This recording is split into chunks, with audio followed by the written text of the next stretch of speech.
It's okay. Kano ko nkusabula bikendi okwekenneenya bw'otemya gw'ofiirwa.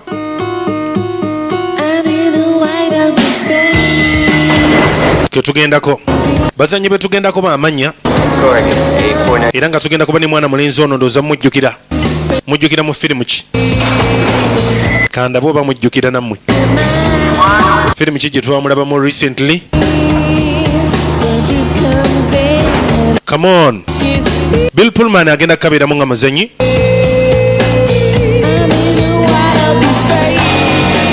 Bakayise The Guilty gwe gusinga gwe tugenda okulaba obaani tetumanyi. Lodi nga akutte ekkuba ateerebbwa Devon Sawa jjukira ge mannya ge naye simanyi bamujjukira sinema gye twamulabamu gwe munaa mulemeddwa nja bajjukiza.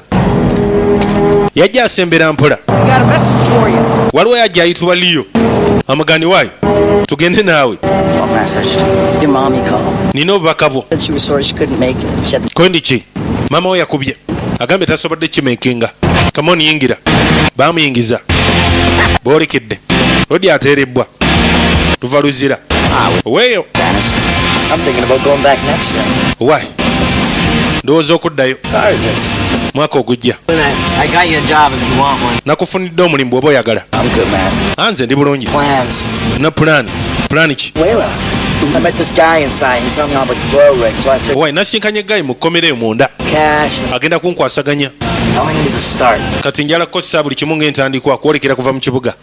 Ze pulaani zo simanyi motoka abbi enzibe nzibe bwe kiri oli musiru n'akava mu kkomera ate ng'onteka mu motoka enzibe bannaye kikyo mukola naawe. Liyo n'alyoka agisimbulwa n'ayitibwa Liyo akimye munne amugye mu kkomera kyokka gyamukimiddemu nzibe yagireeta misinde geeti agiyingidde. Bannange raba oli musajja atu yakava mu kkomera kyokka bamuzza mu trouble n'asooka agireeta misinde n'ekifo kye yayingira n'ajja ng'akoonakoona alina effujjo ppitirivu kamala yalabika alina embeera ze bwe zityo yakoonakoona ebintu byonna ng'abyonoona mu kifo kino n'agenda akoona n'ayingira paka munda. Bannange raba kyakola ekifo ky'abendi kyokka yenna yeekalakaasa okukamala mwana mulenzi ali emabega bimusobedde kuba kino si kyabadde asobera Orient Party kale nga baddira Smirnoff bamwolekeza bamuggyayo kuleeta eza buli kala bazipakira eri oneyani abasiru bano kambaleke buleki wano eno genda okuleeta opakinga ng'agisimbudde sijja siŋŋaanibwa wano bya kisiru bagobangobe ne bagiyingira. Bannange raba motoka neegenda security yali wano bagiyitako buyisi umona ajjeyo nembwasi akuba bullet gwe kikyokola oli mulalu. Bannange n'agivuga n'agitwala baabali daba tabu yagitwala misinde. What are you carrying for? I didn't hit anyone. Don't be such a dink. Are you kidding me? Gwoli mulalu. Got out of fucking jail. 6 months for ripping off feet. Okimanyi n'akava mu kkomera. Never do that to me again, honey. Toddangamu nze okunkola ekyo wulidde. Used to be, honey. Tokiddangamu. Ondi kati ogenda kunnumya. Tonna kyoli. Let's go, Dennis. Gayi mulalu. Yekyanga n'akwata ekkubo. Justice. Kati balina eno ku ghetto gye babeera. Gentlemen of the jury. Twava ntudde eno ono agamba ku bwenkanya. What is it? Lawyer. And what is it worth? Kigwana ki? In a libel case like this we have to... Musango nga guno gwe tulina wano. It's not just about money. Kino tekiri ku ssente. There's a speech I remember being made to learn by... Waliwo speech kwe gambe yakolebwa eyayogerwa omwami oyo n'aginoonya nga tagiraba. Time to find a new assistant. Kireka nozuula assistant omulala. Speech gyanoonya tagiraba. You sure that's the quotation? Ogireese ndi yino. Kano speech gye boogerako etuuka butuusi. Waliwo kawulajja n'akaali kagireeta. Who steals my purse steals trash. Tis some... Abba paasi yange ababbye kasasiro. 'Twas mine, 'tis his. and has been slave to thousands. kuba kati kiyinza okubanga ebirowoozo bye He that's obanga abadde mwami mukyalo eri abaami aba buli kkala which not enriches him and makes me poor indeed. He's the senior partner in the firm, which means after me, he's the most important person you'll meet ono yani omuntu g'ogenda osisinkana when he's got a gig on. yasinga okubeera ow'omugaso okibulira kwe namulabye ku mawulire eggulo Crane hasn't got a hope. Also, ayitibwa crane fulham. Selena Russell was bankrupt in every sense. serina yali mwavu mu buli sensi yonna It finished her career. naye yamaliriza omulimu gwe Heard she can't get on a plane. She can't go into a restaurant. nga tasobola kgenda ku nnyonyi, tasobola kgenda mu restaurant.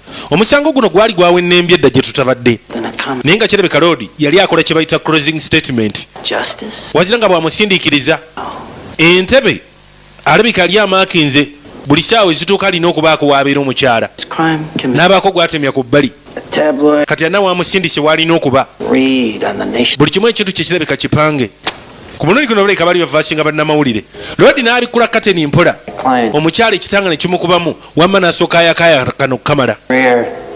kwegamba ne bano jule oba akakiiko akalamuzi Life is in ruins. ne katunuulira omukyala mu butuufu kyonna kye baali bakoze ndi kirabika kyalina okubeera nga kikolebwa mu ngeri y'enjawulo.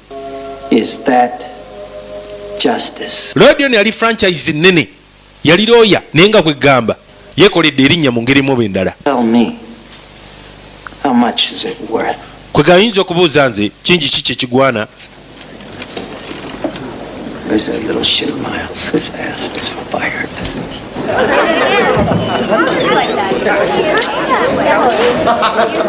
mu kaseera kano sorry, Mr. Crane. Gotta be honest. sorry Mr. crane assistant lwatuuka You're a fortunate man, Miles. mayinza simanyi kikuliko Just. lwakuba omusango ono yali amaze okuguwangula naye wakubadde speech tebaddewo okikoze otya nga tolina speech. Got lucky with the weather. ndabika mbadde wa mukisa ne weather kabulajjana kali ku bbali kalaba. Is your fan mail, sweetheart? I gotta get back to work. nina okudda ku mirimu tudda nemoni yavudde mu kkomera ono yennyina Hey, Maddie. Yeah, thanks, Mom. ana mikwano gye What's that? kyekyo Certificate. birth certificate What do you want that for? ate ozaagaza ki. Your mom get my passport. ani njala funa passport yange Yeah, you tell him. njala tambulamu Yeah. ate olagewa. Golf carts during the weekend. Nathan, nathan give it to me. I'll get your passport. zimpe nja kufunira passport ko nedda bye nasembayo kuwabibuza. nyina alabika amwagaliza mu kibuga kino ate mwana mulenzi alina pulani z'okweyongerayo. bw'ali mu kaseera kano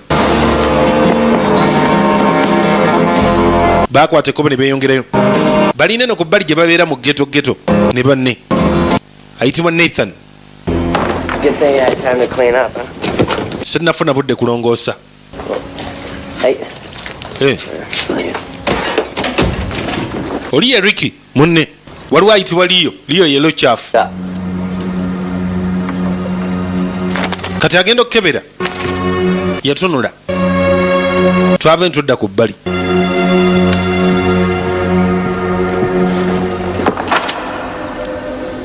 maama Nathan, maama Please don't lie to me anymore. tonnimba. I met Martin, when I was pregnant with you. omanyi nasinkana gw'obadde oyita kitaawo nga ndi lubuto naawe.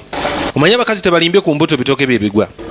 kati omukyala yali mweraliikirivu kubaawo ne yakola oda nga ayagala birth certificate ze ezasooka n'abakyala ezasooka n'abakyala yazikweka. kati bwazikweka nga tayagala mwana ono amanye kitaawe kubanga eri kyandifulumye butereevu nga kiri printed era kiba mu records ani kitaawe. kati mu kaseera kano ku luno yazeesigaliza omwana mulenzi bw'azeesigaliza agenda okwekebejja ng'alaba gw'asuubira ono pasite yandibadde kitaawe si ye kitaawe akizudde nti ono si yamuzaala naye yakizuulira ku gundi birth certificate. I never felt like I belonged here with him. omanyi nze siwulirangako ng'agwanidde nakubeera A wano family somewhere. mpuliranga alina famire awalala. Here.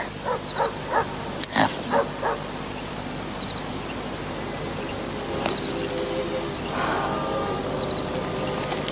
His name is Callum Crane. bamuyita Callum Crane. He was a law student. yali law student we twasinkanira. I never told him. ye mutaka gwe tulabye mu kooti ono ansamugamba nti nali lubuto lwo okibulira. He wouldn't have wanted to be held back by us. Yeah, but maybe if you told him things would have been different. oba osanga singa amugamba ebintu byandibadde byanjawulo. He's not the answer to your problems. naye oyo si ye ansi eri emitawaana gyo. He won't want to know you. ayinza n'okuba tayagala kumanya. Better. kondi kale kisingako tunaalabira eyo oba ayagala oba tayagala. Fashion model Selena Russell left the city courtroom this afternoon considerably richer than when she went in. mu kaseera kana amawulire gaali gagenda maaso n'okwogera ku sseruganda n'omusango yali awozezza omukyala gwe yali azze matigga na buli kimu kyonna kuba yali criminal defense Anthony y'omu ku balooya abagenda mu maaso n'okuwuliriza baki ab'eminya amateeka oba omusango abavunaanibwa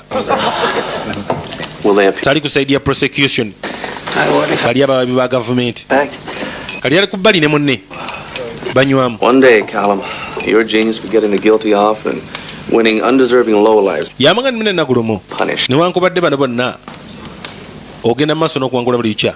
I bet I make federal judge before you. nze ndowooza ngenda kubeera federal judge Hypocrite. nga tonnaba. Exactly. oli mulalu gondi kali ddala. My love, she prefers diamonds. I wish bonna baali balooya naye ng'oli alabika ali beta ate ono mukwano gwe nnyo era batera okunyumya n'okwogera ebya buli kkala. See you tomorrow. Drive carelessly.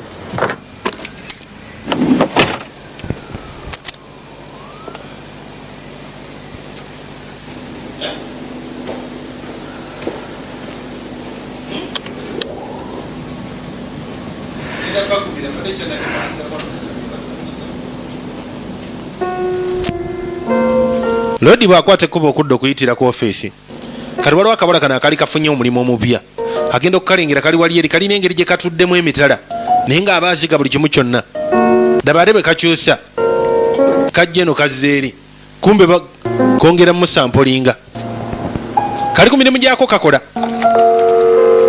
yakatunuulira kabala kapya kakatandika kakaweebwa omulimu kagenda okuzza amaaso nga zze. Sorry. What are you doing here? Kiki okola bano? Having a great night out with my friends, Mr. Ngezaako okufuna akaseera kalungi n'emikwano gyange. It's my first day and Miles said he was... ennaku lwange olusooka kyagezaako okufuna mikwano gye kyategeeza bitabo. Give you a ride home. Yakutwala keeka. You sure, Mr. Crane? Okakasa? Call me, sir. Mpita ssebo. Okay. Mwala teyagaana. Kani mu kaseera kano Miles assistant wa mutaka Colum lawyer agenda okujja ng'alengera mukama we ali ne kabulajjana keri afunidde ke baali bawadde omulimu ku olwo. I don't want to be one of your secretaries at all. Yambuuza ddala ki kyalowooza ku bulamu bwe. An easy job which pays very well, absolutely no. Omayika gamba ye alowooza ku mulimu omwangu ennyo ogusasula obulungi. Such as Miles's. Kati nga kikoni ng'era ofiisi gye ndimu. Okitegeera? Are you married? I'm really not sure. Tolimu fumbo. Kondi sikakasa. Kyokka alina empeta. What do you think? Kiki olowooza? I never think unless I'm paid. Are you trying to get me drunk? Simanyi ogezaako kuntamiiza ssebo. No. Nedda. Why not?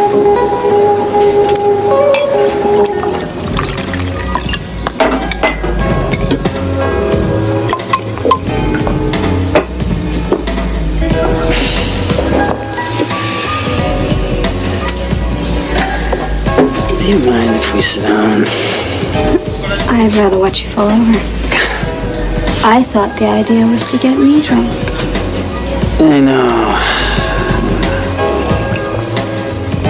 What are you trying to do? Take advantage of me? Yakaleeta wano. I did. Kiki ogezaako okukola? Kuneefunira? Gwe nedda. Kwe kakiisinga. Kakazi kabalagavu. He's bad. Naye nze ndowooza kino kibi. Ate lwaki? N'amuggyako bino. Kwe kumusembeza. N'akanywegera. Kala kamugaa nedda. Kwe nti ate nedda ki? Sorry. Mukonye kuli. I think this is a terrible... Mbutuufu kino kibi nnyo. Why? Tetunakola kino kondi lwaki? You're married, you're drunk. Oli mufumbo ate otamidde nange ntamidde kyetuliko kyekitina okuba bwe kiti tewali buzibu ku kyo. Come on. Tetukikola leka naawe nakabikkula ku bbeere naawe kagunywedde naakagunywesezza ogwa buli kkala gaya asobbalada ale kawoza nedda katandika okuwoza nno jama naalimirako nedda waayo obadde ki tataamye nedda awoza nno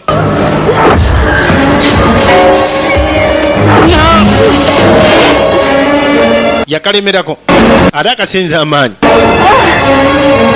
baabali n'akayisaawo ku ttaka n'akaggonda wansi mu kaggonda n'omwenge ogukaliko ne katandika blacking out mpola mpola jama ye ng'agenda mu maaso nakeggala mu ngeri yonna gy'asobola kanekawulajja n'ebisinga bye baakeggala ko kaali keebasi ndowooza engeri gye ka blackinga nga bakakubye wansi bakayita Sophie kwe kutandika okukazookosa yakaleetera ku Aisi ng'amaze okujja kamutunuulira ndi sosole ne kamuwujja oli sosole nviira nagambye nno onnemirako kisiraani gwe kaawulira ennaku kuba kirabika kyonna ekyagenda mu maaso tekaali keetegefu kihandolinga nakifuna wazira olw'omwenge na buli kimu kyonna ane Sseruganda engeri gyalimu yakalaga action mu kaseera kano mutaka alina mansion ku bbali ng'akwata ekkuba okwolekera okudda musajja mugagga nga bwe nagamba era kwegayo omu ku balooya bano abali prominent ddala mu kibuga ekyo manyikiddwa awozezza emisango egya buli kkala taluuzinga awangula buli lwawoza ebintu bwe bityo era mu kaseera kano yatuuka n'asooka afuna ku kyokunywa kyokka alina empeta y'obufumbo mufumbo yasooka neyeetunuulira ekyaddirira nagaye tujja kagenda mpola mpola tewali kitupa kussa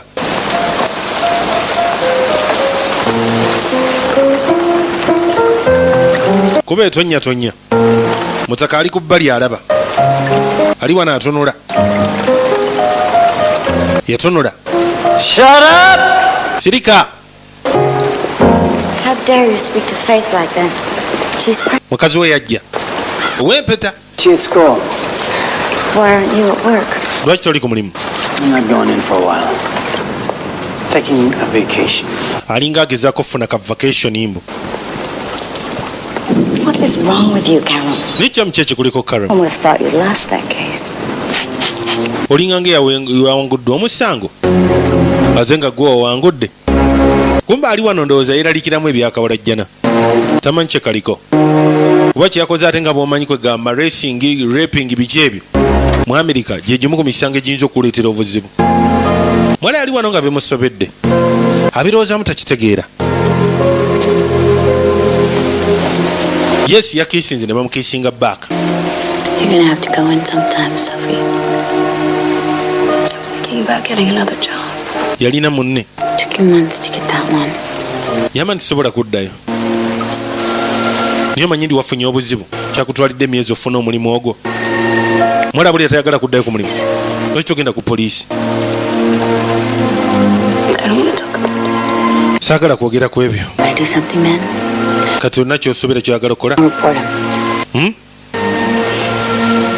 I keep going over how it happened. ngenda mu maaso n'okulooza ekyabaddewo I let him on time. kuba nze namulese ku buli kimu ku So stupid. abadde musiru nnyo kamala yamunywegedde naye n'anywegera And no means no.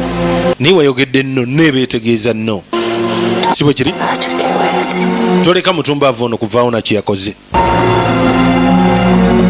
tudde eri jama bamuyita Calm Crane asembera ajja Your ex-husband's here. What does he want?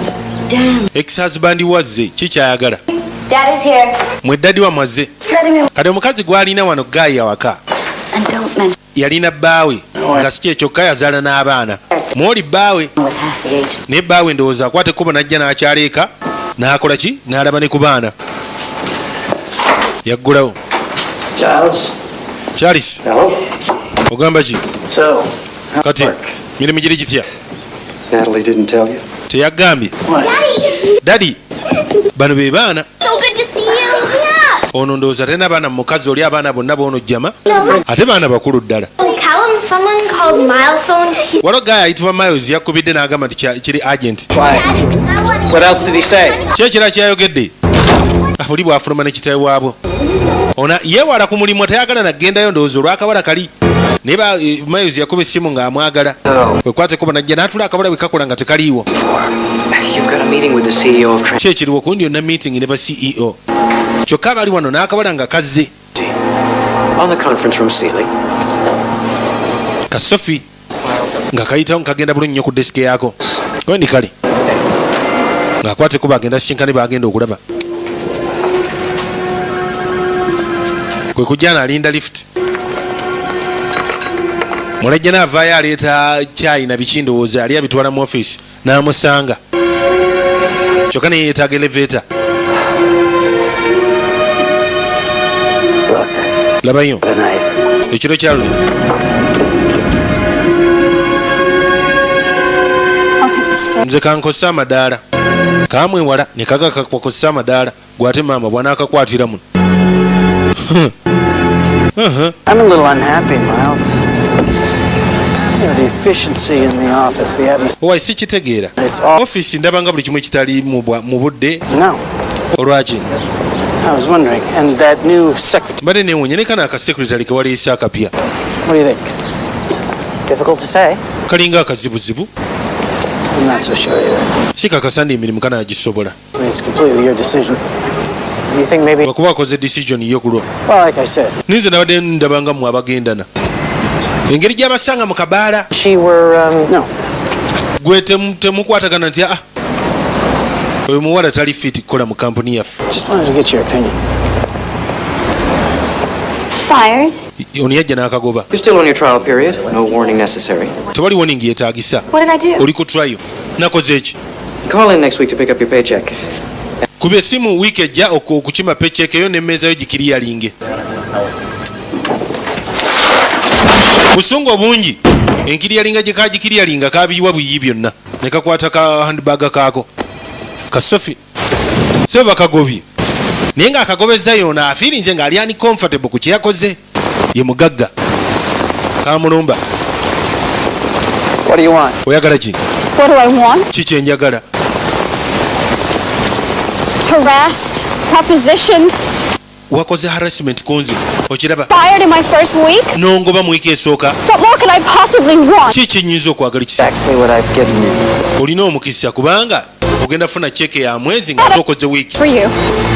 omanyi engeri gyenyinza okwononera ebintu otya You don't have a chance of proving it. tolina mukisa kukakasa kyakolebwa Since the other night, you've been let go, so ekiro kyaluli okuva ku kiro kyaluli wabivaako ewaloopa okiwulira you're getting a month. ja kubanga nogugwa okubeera nti okola kijjukira ate looya okuba ndi wagobeddwa If I were your lawyer, I'd really have to advise against taking it. senga nze looyawo mba nkwadvisinga obutakola kyoyagala kukola Glad we could talk. n'akwata ekkubo n'atambula n'agenda sente alina erinnya alina No, mateeka agamanyi hold on. He just yakagamba nti gwejja kubanga nnugu yadda All those cars outside. totally forgotten, haven't you? weerabidde Forgotten what? eki Them are your friends. mikwano gyo Who's this? The Department of Justice. ba department of justice webali wano Hello. hello What has two thumbs, is French, and loves a blowjob? lodi yakwata ekkubo najja nyumba ejjudde mukyala yeono mukazi we No, oli mukwano gwe I'm a federal judge. yandiba naye nfuuse federal judge You made federal judge? kyogawa ofuuse federal judge kati nga bwomanye eno balooya baffe ne wano e uganda ti museveni bwakulonda n'agamba nti ofuuse mulamuzi noono yali alondebwa ng'afuuse eki jaji. Somebody down there likes me. Kirabika omuntu omu wansi eyo oba ku Capitol Hill anjagala. Afuuse federal judge, amayinja nno kati gakoze eki galinnye, takyali mu byakoza wazira okusalawo. Omulimu agufunye naye alina ekimusiiwa ku mutima. Mukazi yajja. Do you ever look at the sky and think there must be something up there controlling our destiny? Yamani wayi, bw'otunuulira eggulu eryo olina kyolowooza n'osuubira baaliyo ekintu ekikontrolinga entuuko yaffe, destiny. So, what happens now? Kati ki ekiddirira? I finish this bottle and fall over. Malamu eccupa eno, Next week I get sworn in and start controlling. wiiki ejja nga bandayiza nga ntandika kukola mirimu. It's a funny life. Obulamu buli fane, It's all happened so quickly. buli kimu kiraba ekigenda ku sipiidi. You're a drunk earning millions of dollars a year lying to judges. And Ne bw'otamiira kuba kati ogenda kutandika okuaninga miliyoni ne miliyoni za dola. The amazing thing is, Omanyi I've kyewunyisa? gotten away with it. gotten away with what? Bino byonna ali ku bbali n'omukyala boogera. Niye waliwo omukyala eyayisibwa obubi, yali ku bbali wano ng'amuziga. Kwegabambi awulira essungu limutta. Yandibadde akigumira kuba yadde abivuddeko naye ekyomugoba kyamuyisizza si bulungi. Yawulira ng'ennaku emutta. Katuvane tuddako eno mu ghetto. Tuvuddeyo eri mu kibuga. Bano abayayi gye babeera be twatandise nabo.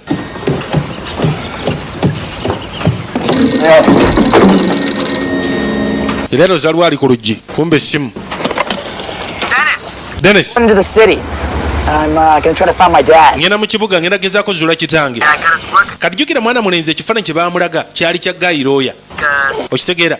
Looya obwedda gwe tulaba oba afuuse federal judge. I borrowed Leo's car. Yagambye yaganda aguzeyo akamotoka. Break it to him, sort of. Akubidde munno oli Dennis. Nathan amugambye akwata kuba kolekera genda mu kibuga agenda kugezaako azuule kitaawe. Agala kumanya kitaawe kuba kitaawe maama we yafuna olubuto tiyamukubira tiyamugamba tiyakola ki kyonna.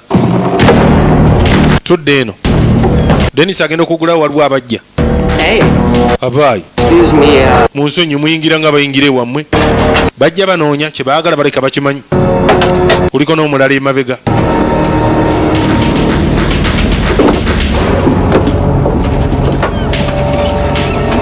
Tell Leo we're looking for him. Gamba Leo nti tumunoonya. Leo yoli eyavuga emmotoka n'agenda akoona ebintu by'abasajja.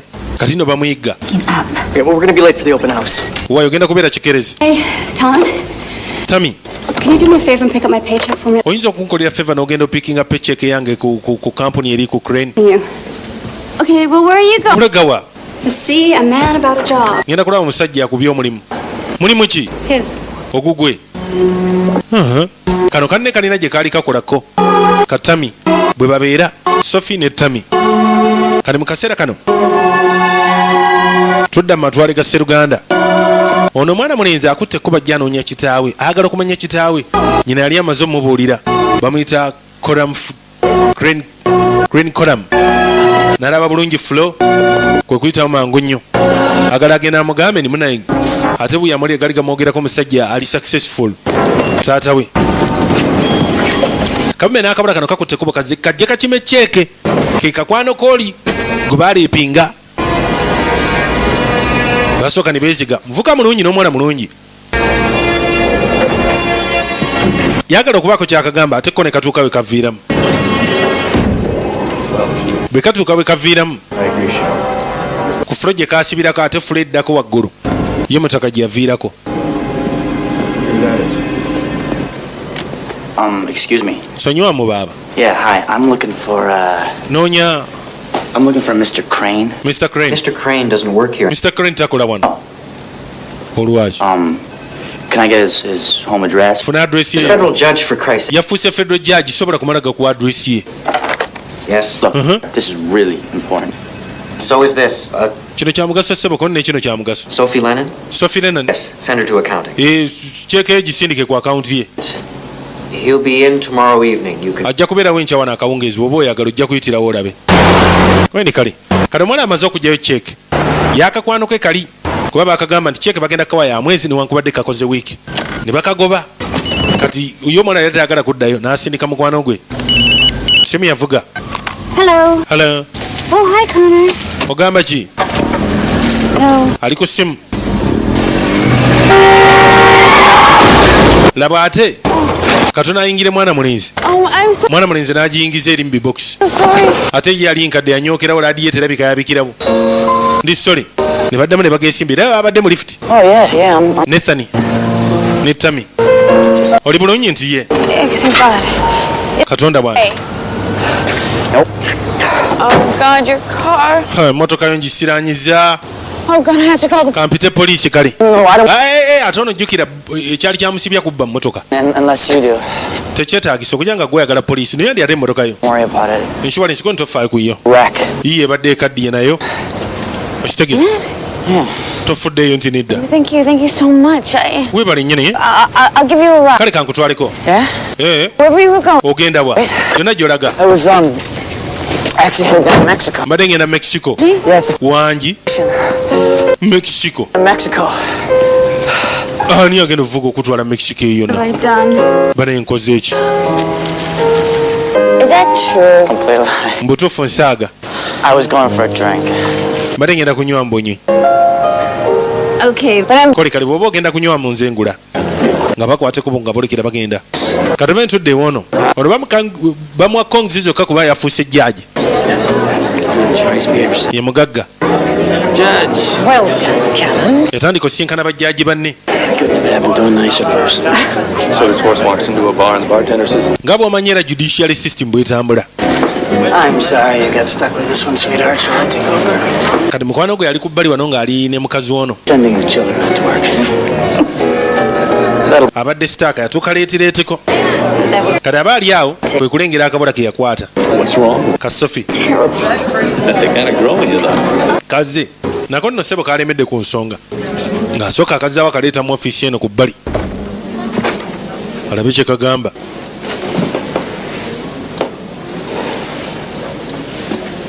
How is everything? Buli kimu kiri kitya ssebo. Yeah, fine. Bulungi. Yeah. Ate ggwe. You know, ever since our little chat, I assumed there was nothing I could do. Omanyi wagamba sirina kye nsobola kukola. Lawyer, Luli wali looya. for twisting the truth. Era oli looya kukyusa mazima. Said it was your word against mine N'ogamba kijja kuba kigambo ky'okukyanga. while you were a lawyer. Okiraba? Occurred to me, Kinzijjidde. now you're a judge, Kati kooli prove omulamuzi. anything. All I have to do is make an accusation. Tolina kakasa kintu kyonna kye nnina okukola kuvunaana buvunaanyi. Nti wankwata. Some free legal advice. Kuwa amagezi. Be very careful how you... Weegendereze ku ki ky'ogezaako okukola. Do you have any idea what you'll have to go through? Ona ekirowoozo ki ky'oyagala okuyitamu? Really want to do that to yourself? Oyagala okyekola ekyo? No, Nedda. but I will, Naye nja kukikola. unless you resign. Okujja ng'olizayininze. Vindictive. You can go back to lying for a living for all I care. The thought of you being a judge on a rape case. Yamaani kwe gamba ate gwe okubeera jjaaji. You're upset, and that's Nze mmanyi oli munakuwavu. really understandable. Ekyo kyo nkitegeera. System, and I've seen what it can do Nze manyi system manyi buli kimu kisobola okukola. to me. Owulira? The only real way to get over this painful misunderstanding Okuva mu bino byonna is to let it go. kubita byerabira. Will take over your whole life. Oba si kibijja kulya obulamu bwo bwonna. That. Okiwulira? Can you? Look, Labayo. I know it's difficult being out of work. Manyi The kizibu. more that I can I give, didn't come here to bargain with you. Sizza no kutegeeragana naawe. You raped me. Wandeepinga. And if I haven't read by the end of the week that you've resigned, Senga tokikola by end of the week ku resigninga. and the papers. Ojja kubiraba mu mawulire nti wandeepinga. Nze nkubuulidde. Kaagala resignation ye. Teebereza. Omwana ng'akwata ekkubo ng'adda. 4 months for first offense. Agenda okuwulira awulira emboozi. Kale omwana oli Tammy. Engeri gye bakwatagana ne mwana mulenzi. Pakyatingamu n'alaba nga si mubi okkakana bakutte kuba paka kamuleesi. Ate envuka mulungi naye kali kabala kato. Batandise n'okufumba. I don't think I want another father that doesn't want to. Olwo ono mukwano ogwadda. Jjako ekikooti. The offices and Ono na bisitooli byamunyumiza nga bw'omanyira abantu b'omu ghetto. Teri abeera mu ghetto atalina sitooli. son that I want. Here. Sophie! Hey, Sophie. This is Nathan. Ono Nathan. For his car tonight. Mukwano gwange. Sooka ojje katono. n'akalengera ne kali akazze nako mbooko kati ne bimusobera. What's that? I'm pumped down when I picked up your paycheck. Bwe ngenza okima paycheck eyo ne musanga. I like him. Sophia, keep your hands off. Sophia ono tomukwatako muveeko wange. I had to look for his dad, so I said that he could stay for a little while. Where? Kwe gamba anoonya kitaawe angambibwa asobola okusulawo okuba n'akatini. Jesus, Tommy, what a... Yesu mukama tetumumanyi namumanya. Oh, he's the sweetest guy. Guy muwomu. Omuntu osobola okumulaba omureadinga. Kiki nayo kyokola? You don't tell me who could stay and who can't. Tosobola kumbuulira ani gwe nsigaza gwe ngoba nagwe sirikaawo. Ndi sole naye munnaye. Komanyi Guy mwagadde ate tomukwatako. Kati kyebakola bamuwa ebyokwebakako na buli kimu kyonna naye nga waakusula mu lukuubo. Aga tewali ttabu ate olaba eri mu ggeto gy'asula gamanyi n'okujjula n'asula ku bbala ng'anyumya.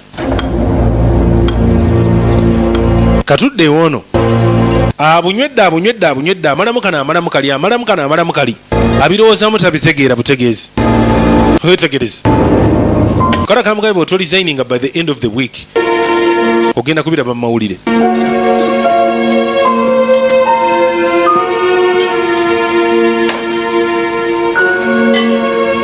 So, there you are. Oh, why? Where did you disappear to last? Wabulidde waggulu. I was worried. Nobadde mweraliikirivu ku pate gye twabadde. You want something so much. Omanyi bw'oyagala ennyo ekintu ate owulira ne kikutama. Kuba waliwo ekintu ekijja nga tokipulaaningidde oba kwega ne weesiŋŋana ng'ate ekibadde ekirabo ekinene kifuuse disappointment gy'oli. It didn't happen in my family. I think what I was trying to say. Omanyi kyengezaako okugamba. It doesn't feel right. Siwulira bulungi being a judge. Okubeera omulamuzi. Talking about. Ekiki kyoyogerako? How would you feel? Oyinza kuwulira otya? I resign. Bwe ndizayininga.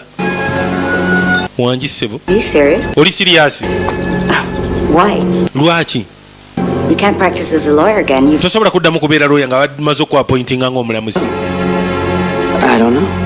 I'll think of something. Simanyi nyinza okubaako kye ndowooza. You'll think of something? Ove ku kintu kyogenda ofunira mu miliyoni ne miliyoni okole ekyo n'olowoozaako bulowooza. Give up everything we've worked for and for. Opoye buli kimu kyonna kye tukoleredde. Something you'll think of? Olwo something you think of. Jesus.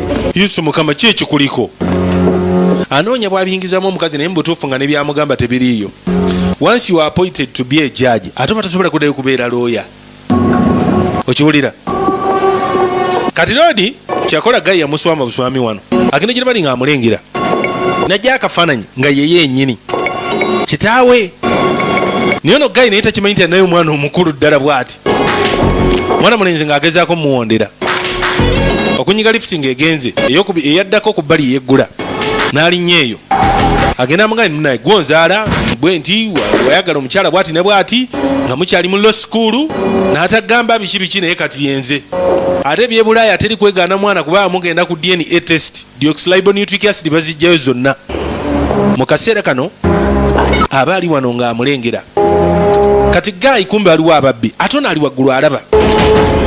Bano baali babba n'abasanga leeta walitiyo. Ate ono jjukira ye akulira mu ghetto. Baagala okumanyira kitaawe. Yatandika vita etoogerekeka.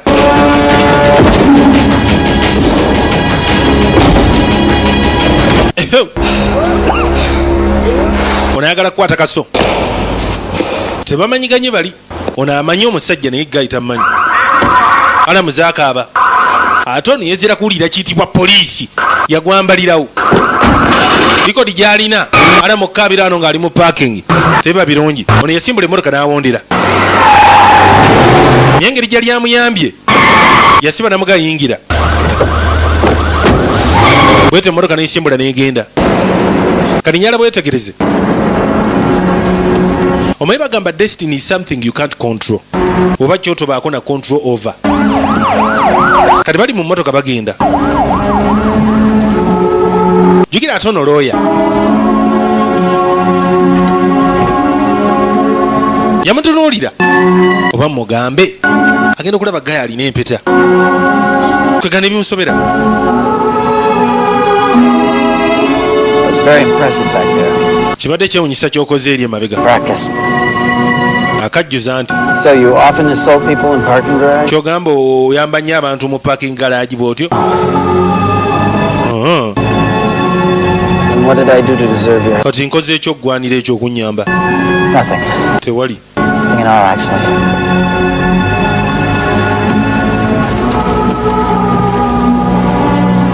Oba mugambe.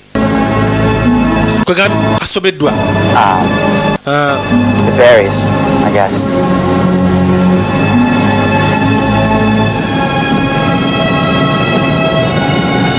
Okay. Kale. You're clear here. This is where you're getting out. Wano wooviiramu. Yasibira wano agaye kyenkuleeseeko kikumala.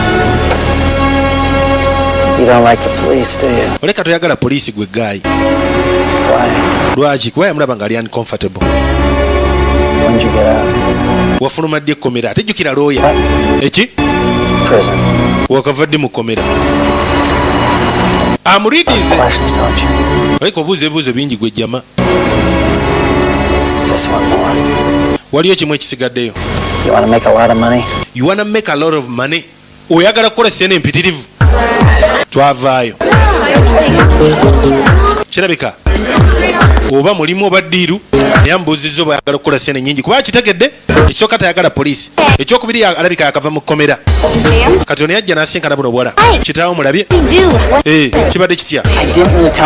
Wayi sifunye budde mugamba simanyi kwegamba mpulidde nga ekitali kituufu oba akaseera katabadde katuufu mumugambya kati ate naŋŋamba nti waliwo omulimu ayagala kumpa mulimu. Kati bano tebakimanyi ne Kano tekakimanyi nti ono omuntu gwasinkana nga kitaawe ali omuntu gwabisana naye. Kati aŋŋambye ngende ku lwokuna ku by'omulimu. Nathan, this is Connor. Nathan. Connor works with me. Ono Frank. Hey. Tukola naye. If I stick around till Thursday. Mufaayo baggayi bwe nsigala paka ku lwokuna mala okulaba mulimu ki na biki byonna kitange byaŋŋambye kondi kali.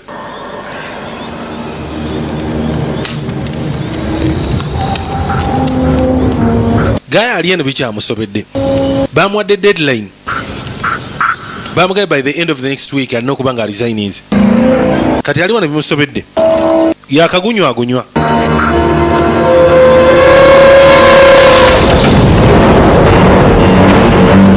Mu kaseera kano kabulajjana nga kafuluma ku bbali waliwo yali agenda mu maaso n'okukanasula ebifaananyi ka Sophie.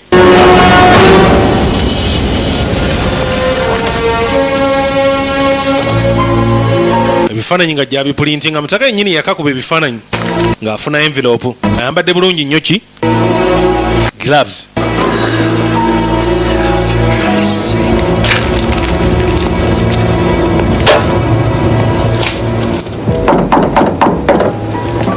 Rodi ng'ajja.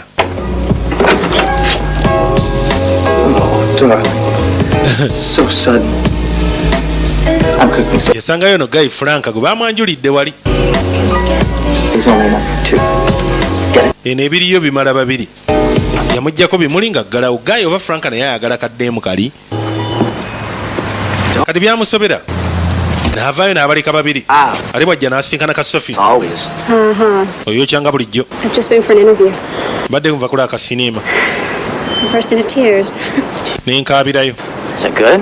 Ebadde nnungi. I haven't been on too many interviews myself. Listen, why don't you let me buy you dinner? Lwaki tondeka neggulira ddina? Tanya's arranged for Connor to cook me dinner or something. Well, where? I mean, there's no one up in the apartment. I've been trying to get in for an hour. Mbadde ngezaako okuyingirayo saawa namba baleka bali bize. Yeah. Okakasa nti ye. Maybe he's called it off. Dinner then? Tugende tugira tuli awo tunywa. So, are you and Tanya? Gwe ne Tanya muli biki? No. No. Tetulina bye tuli. Are you gonna be? Musuubira okuba? Why do you ask? Lwaki obuuza? Like I said, I'm nosy. Well, Yeewuunya bwewuunya. I'm not much of a judge of women's. You sound like someone who's had his heart broken. Omanyi kwe gasinza asalawo ennyo ko ninga oyogera ng'omuntu yali amenyebbwa ku mutima. andi byabakazi obimanyi. How long have you known Tanya for? Kwegane ne mwana mulenzi ali charming. 7th grade. Gwe ne Tammy mwemanyi bbanga kikondi kuva mu kya 7. She's the best person I've ever met. Ye muntu akyasinze gwe nakasinkana. You have no idea how lucky you are that she likes you. Gwe tolina mukisa. Kwegamba tolina kirowoozo kyonna kumanya mukisa ki gw'olina okuba ndi akwagala Tammy. It's a good thing they called me reservations, huh? Bali wano. Ekyaddiranga bagenda mu maaso n'ogunywa. Badda kikerezi. Ono yali wano eno jjukira ate oli yaleeta Guy kati ate Guy. Incredibly selfish. Bajja beesika n'oli. Mukwano gwe. I'm sorry, this is my fault. Ene weno nsobi yange. Of, Ono baali bamusobera ku ddina naye ono yalemesa kali okujja ku ddina. You are so busted. Obula oli muzibuzibu. Yeah. Kane kasigala ku bali kalingiza ate kagamba Dono nti munaye hands off my Hyundai. Naye agenda okulaba nga kirabika ate ono naye ali attracted nnyo eri kali. Kyekizibu omuwala omubiibi okubeera n'omulungi ennyo.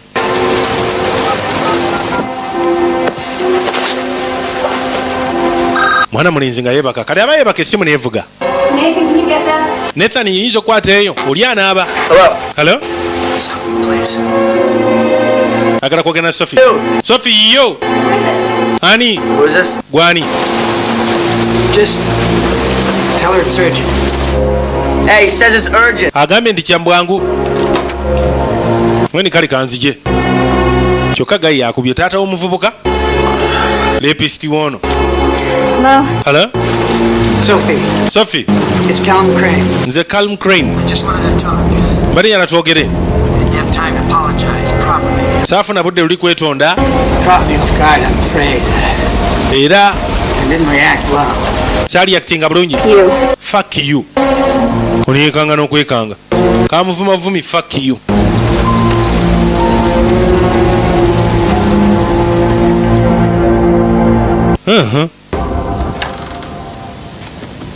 Ono alingiza. Mwana mulenzi woono. Nathan. Thought you were meeting your dad. Mbadde manyi osinkana kitaawo. I am. Gwe ngenda osinkana. Ne mune njala kuba decent. Faanana ntya? Oli bulungi? Sophie, Sophie aliwa? Look, Tan, about last night. why do you like her? Naye lwaki omwagala? Just curious. Neewuunya. Why do men find her so attractive? Lwaki abasajja bamuzuula ng'asikiriza alimu katungulu ccumu? I can't. Biriŋŋanya? Yabula kyamunnyonnyola. Just be careful tonight, Nathan. Sometimes people can turn out to be a really big disappointment. Yamaani naye weegendereze. Kuba ebiseera bisinga oluusi kikomekera biri mu disappointment. Kati Guy andi aliwo akusinkana kitaawe. Kati naye nga ono Guy takimanya ate ono ye amugamba mulimu. Kati ono agamba oba nange wanaŋŋambira omulimu nga mubuulira nti oli kitange. Ng'ajja. There's something I want to say. Olwo kye njala okugambako naye ojja byogera edda. Nze nina kye ŋŋenda okugamba. I got a problem. Nina omutawaana. I'm successful. Be successful. Sente nina. Education, large house, a good family. Family ennungi. But I got a problem. Naye nina omutawaana. Problem is blackmail. Omutawaana blackmail. Woman with whom I had a brief sexual Kwega blackmail oli kwe kusibako amatu g'embuzi okuliisa engo. Naye nga toli mbuzi. offense. Okitegeera. In spite of my attempts to reason with her, she's threatening to destroy my career. Agandi waliwo akawala katiisatiisa kukyankana nnyo obulamu bwange, omulimu gwange, famire yange. Can you go to the police? Lwaki ogenda eri poliisi? That's no guarantee of keeping the story quiet because Poliisi tesobola kukuuma sitooli eno nga nsirifu. really illegal. Okitegeera. It's not a solution. Kwega yo si solution. Do you understand what I'm saying? Otegeera bye ggamba? No. If the woman disappeared, so would the problem. Omukazi bw'anaabula ono ansumbuwa buli kimu kijja kuba kiwedde. Why are you telling me this? Nga lwaki oŋŋamba bino? Because I believe you can help me. Kuba nsuubira osobola okukikola. Omutima ne gumukuba. Kyotegeeza You ki? need the money. I think you're capable. Nze ndowooza oli We kepe. have absolutely no connection whatsoever. Tolina connection yonna ku nze, kyekisooka. Ekirala I got one toyagala poliisi. carries out her threat. Okiraba? Baasa yiiyo. In the envelope is a photograph, mulimu ekifaananyi ky'omukazi, an address, adresi ye n'amannya ge, $1,000 in untraceable cash. n$5,000 ziri untraceable. 5 afterwards. Okiwulira ofuna emirala 2 ng'omaze. Don't want it. I'm sure you know somebody out there who does. bw'oba gwe tosobola okukola mulimu mmanyi oteekwa kuba ng'omanyi eyo mu geta asobola okukola. Okimanyi nsobola okubula ne bino. See you again. N'otoddamu I don't nakundaba. have any alternative. Andi sina era kyakkola. Oba obula nazo bula nazo. Oba ogukola ofune ezisingawo gukole. That's it. Kyekyo. Sente azimuwadde 15 mulimu ekifaananyi ky'omuntu gw'ayagala afe ne adresi ye. Kyokka bambi era okumanya ebintu bizibu. Guy omuwala gwe bamwagaliza okutta ye muwala ate ennaku zino gwadeetinga. Genda okujja bamulekeddewo ka nooti nti ffe twebase mangu nga tonnadda ne tukulekera awo buliri bwo. Open the envelope, Nathan. Kati yajja eno eri bakyalibe Believe him. ne bamugaba bikkula ebbaasa. Ebbaasa nno ekyamulemi n'okubikkula It's thicker than water. naye agandi saagala bintu bino biringa ng'ebyokunkema. No. Okiwulira omanyi nze naakava mu kkomera. I did it. Saagala bintu bindeetera buzibu. Gayi bw'aba angezesa. You gonna do it then? Nope. Does it take? Kati ogenda kireka ava mu kkomera. I did it. Saagala bintu bindeetera buzibu. Gayi bw'aba angezesa. You gonna do it then? Nope. Does it take? Kati ogenda kireka. Okay, I mean, never see it again. You won't even know what's this. Let's do it. Shut up. What in the world? Shit. 30 grand. Yamugandi gezaako okukola ekisoboka kyonna keekwatakwatamu katono naye nga kajja kuta. Awo Lodi aganye okubikulisa ebbaasa. Kati kuliko ono liri ate liyo nga bw'omanyi nti yero kyafu awulira omulimu ayagala gukolerawo.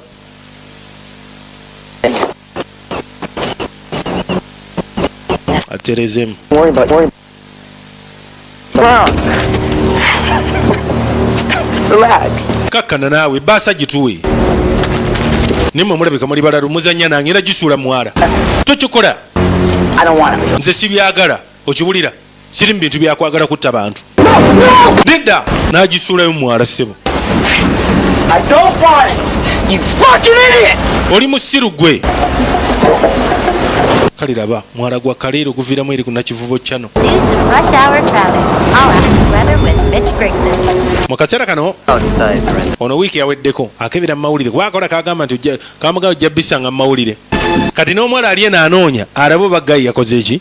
Weather about 60 Yalizayininze today, but the clouds are going to come back in tonight. naye nga ssebo ne ggayi okulizayininga kizibu.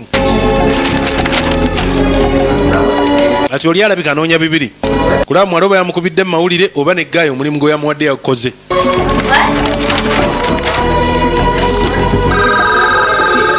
Oli yamugaba noonya mulimu ko noonya resignation. Hello? Okubayo essimu. Hello? Hello? Banaye kakyali kalamu. Who is it? Ani? No one. Tewali. I have something to tell you. Nina ekyokugamba. Kati liyo nga bw'omumanyi omwala kuno kwakulidde yateranga n'okuwugiramu. Yajja omwala gye gukoma agenda gye bali bbaasa n'agigwako. Oli yambuulidde mulimu bwe gukolebwa ate waliyo ebiri ekitundu ga ssente ziba mpitirivu nnyo. Yasooka n'agwa ku zino 5. Kino kika ekifaananyi mwekiri nga ke kabalajjana kennyini bannaye Kasufu. Who was it? It's just a name. When's the deadline? Yesterday, the day before, it doesn't matter. He won't resign. He's called my bluff. Bastard. Kati ono yamunyumiza byonna kuba ali tamubuulira nga sitooli zonna mu fuulu With it. era nga teyamugamba butuufu byonna ebya reepu kigenze wala. I think you just want me to tell you that you did the right thing. Ye yagitwala nga harassment katonotono. Kati amunyonyodde amugamba nti waliwo kwegagayi naye abitwala okuba nti ono abluffing oba asaaga. Probably given the guy a hell of a scare. Worst week of his life. Still less than he deserves. I bet he didn't believe I'd do it anyway. At least I don't have to go through any more shit.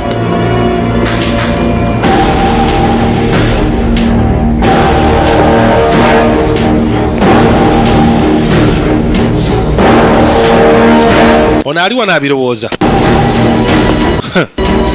Katonda bwa gwe biici anemesa atya okufuna ebiri ekitundu egisigaddeyo. Tudde eri omugagga.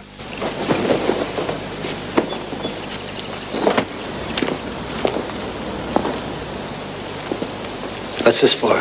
Now I know there's something wrong. Kati mmanyi waliwo ekyamu. Needed a reason to drink. Wali obuzizza ddi ensonga okunywa. Kaziwe yono. And to apologize. Yala kwetonda. Very tense recently. Omanyi wiiki ewedde badde tensi okukamala. Badde mutadde ku bunkenke. Naye kati alyoke. Situation at work, which... Kiki kwendi wabadde bwe buzibuzibu ku mirimu naye kyawedde. What situation? Buzibu ki obwo? It doesn't matter anymore. Ate kyaliko nsonga. Problem's gone away and so... Omutaana gugenze kati buli kimu kiri malembe.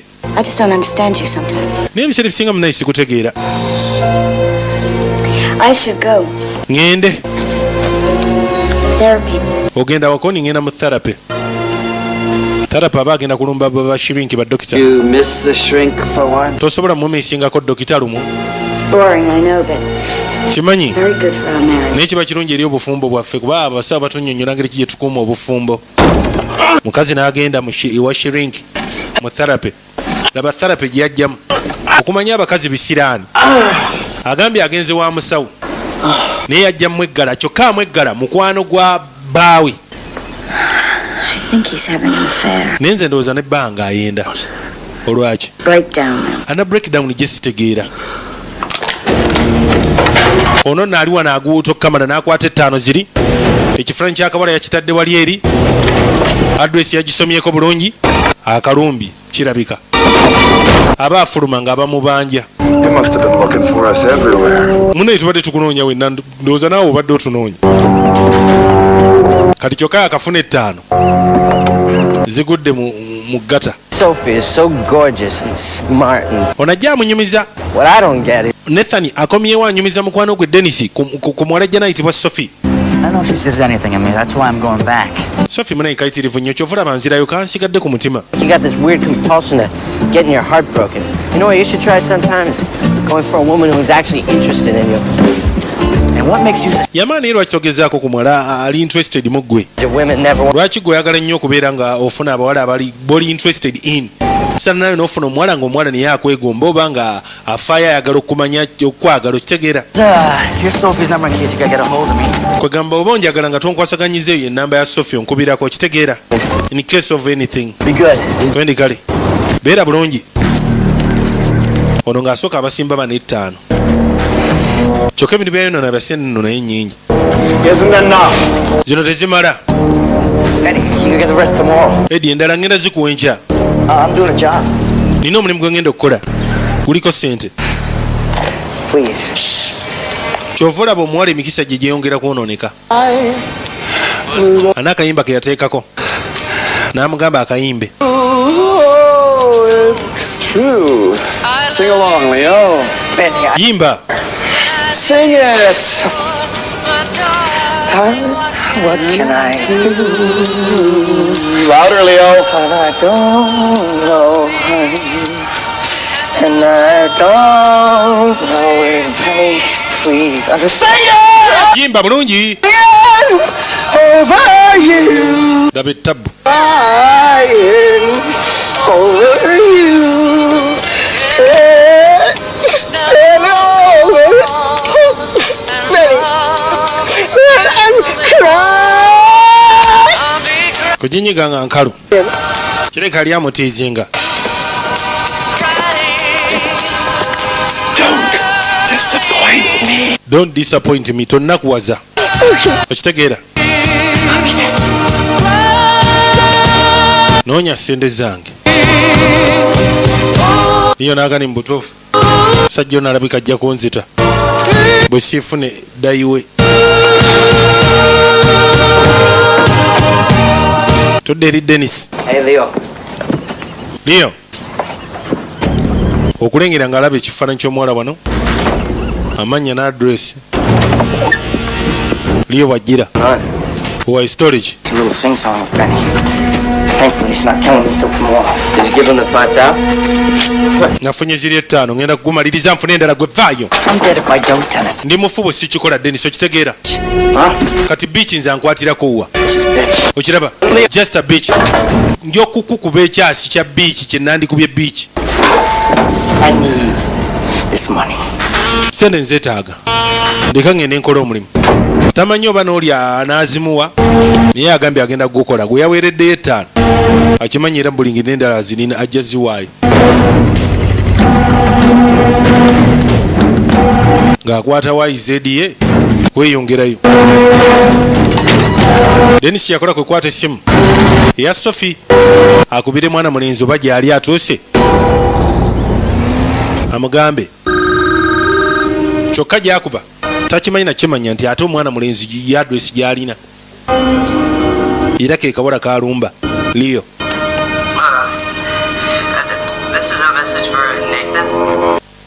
Tewaali wagikwata butereevu ng'egenda ku answering machine. Nze Dennis wazira ono nno musajja atu entambula yali ekyamulemesezza mu kusaba ku ntambula ate laba oli waamuyitirako ku piki osanga oba banditudde yennyini yandimututteko ne bagenda bonna naye teyamulaba. Kati kitegeeza omutemu yasooseeyo ekyebuzibu omuwala aluwona. Katulabe.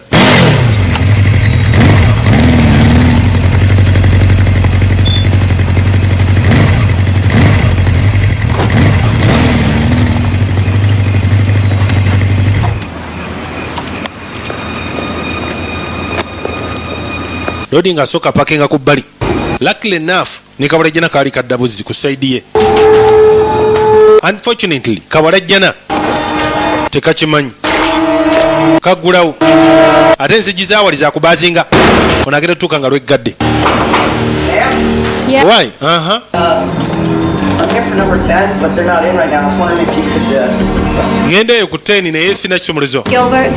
Yeah. Ewa Gilbert nti ye. Gilbert. Ewa Miss Gilbert. Kwega atamidde. He gets home in about half an hour. Anaatera okudda mu kitundu ky'essaawa mulinde y'anaakuggulira. Yanninsanze munda. Soboka agaana okuggulawo.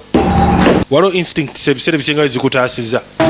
Kati naye mugezi ng'asooka asala oluguudo alabe kuba amanya awe dirisa lyonna eryakamu ettaala we kasula. Butereevu. Okay.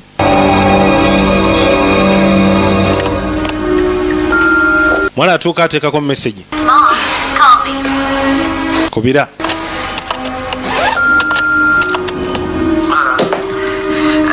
This is a message for Nathan. If it's the right number, could he call Dennis at home? It's an emergency. Kya emergency kino. Hello? Nathan? Nathan. Where are you? Just Oliwa. back. I'm about 10 minutes away. I'm near some bus stop. Dakiika nga 10 emabega. Can I come over? Nzije? I'm sorry. Ndi sorry. Tired. It's been a long day. No plans. Dennis, call. Sophie? Sophie. It was an emergency. He wants you to call him. Waliwoosimanyi Dennis ye emergency agamye mukubire. Could you please drop off the front door keys through the mailbox? Abali nga aliwo okunyiga ku luggi. I gotta go. Sophie. Sophie. Sophie. What? Baba azinze. Excuse me, ma'am. Sonyiwa nyabo. I'm still waiting out here for. Kyalinda wano mukyala Gilbert naye tajja. I was wondering, Bade neewuunya oba sure? nzigulira. Wait, please. Yeah, I'm sure. Ma'am, I'm still waiting. Nkyalinze. There's a bar on the next. Waliwo akabaala ng'osaza oluguudo ogira onywamu omulindira awo. And now. Tommanyira naawe. Sebo kaganye. Tuddeewo ono bimusobedde. Semi yavuga. Dennis. On the envelope, the money, the photo. Guy yafunye baasa, essente, ebisumuluzo. I mean ebifaananyi ebisente. Nathan, do you? Omulimu agenze gukola Nathan. Baako kyokulako ninze nkole ki? Sophie doesn't. Ndi wano Sophie yennyini anemesezza aganye okunziriramu oba okunsinkana. Kati ate nze oŋŋamba kwoyo omulalu. If it was your Sophie getting. Kati bw'abanga ne Sophie gwe bagenda okuta ye Sophie wo. All I'm saying is you should look. Kikyotegeeza andi kyeŋŋamba n'omuwala gwe bagenda okutta Sophie. Woman's name is Sophie. Erinnya omuwala lyendaba wano Sophie. There, you see? Okiraba? Gwe ki kyotegeeza sooka ombulire bulungi. Lennon. Sophie Lennon abeera ku ttu simanyi biki. Oli serious? Allah. No, I'm not. I mean... Bino yiya biyiye nti nedda. Nze erinnya ndabako Sophie ery'omuwala. Lennon. Kyokka ate adresi gyamugambe nga yeyakabula gikennyini. Lodi nasooka ate agiwulugumya. Ery'omuwala. Ndaba ate omuwala bw'agijjako ku huuku. Atereeza oluwaya. Naye teyitamu. Ono ate nazzaako. Nayongeramu ekinusu. Naddamu n'akuba. Neevuga.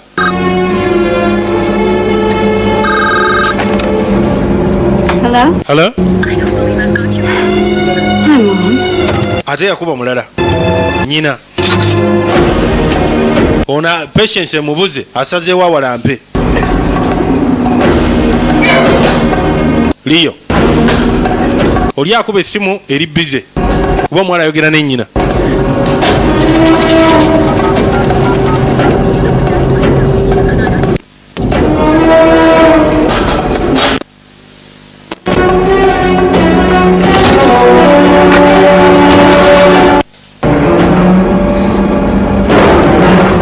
Naddamu n'akuba. Yalemera ku ssimu. Kubala waliwo akagendogendo tuuka mwala gyena gyali. Liyo yamaze ofuna byakozesa wano. Ako n'ayingire munda. Olw'embwa yaboggola. Nemutiisaamu. Bannange essimu egaanye. Katonda essimu agivuddeko. Asazeewo adduke buddusa ayerekere agendeyo. Ate ono yawalampi atuuse waggulu. Liyo. Yagala kola akatte agenda afune sente ziri amalirize ensonga. Ekyebuuzibwa muwala ajja n'aluwona.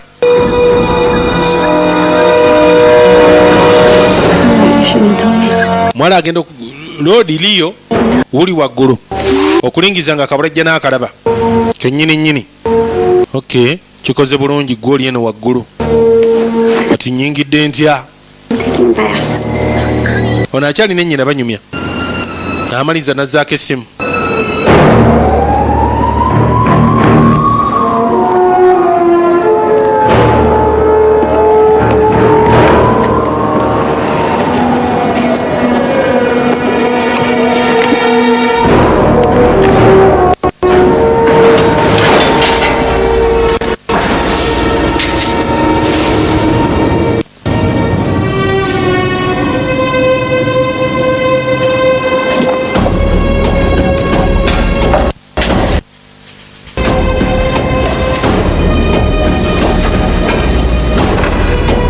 Najja nandise okupalapalanya bannange raba nagambye tulaba kayitibwa guilty. Mwalabika agenda kunaaba. Loodi asala.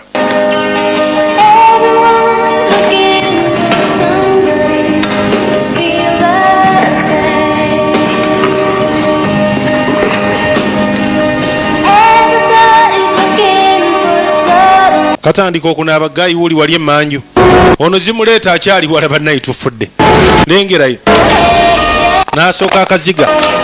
Sembedde kumpi ddala kati. Mpisheewa watuufu.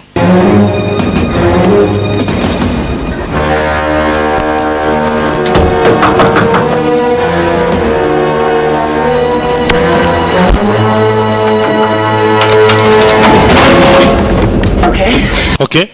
Oli bulungi? Lwaki? Endako turabe.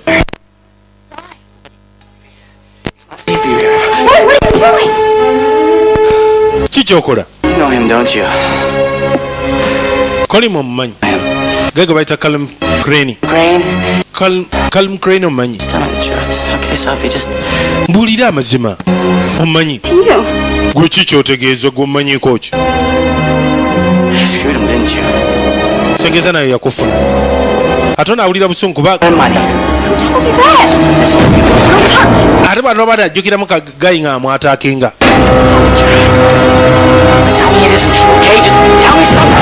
Mbuulira.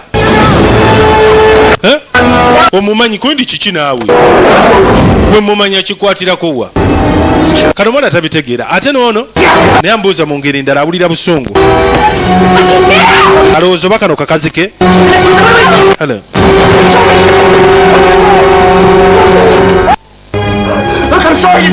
Tezemu katono gulawo oluggi Tofi gulawo oluggi neiba n'amusanga ndi sole Tofi ngenda kubeera abweru okay mwana bimusobedde gaya ambuuza ku musajja yandeepinga kiki kyokka ono naye abadde abuuza ng'ayagala kumanya oba ddala kaddemu kano kayagala oli jama ate nga naye abadde akaagala kali adda ku bbani ne bimusobera naye ekikulu kya byonna gayita mulabawo oli omutemu gwasuubira omuwala asibiddeyo jama genda okulaba oluggi luli luggule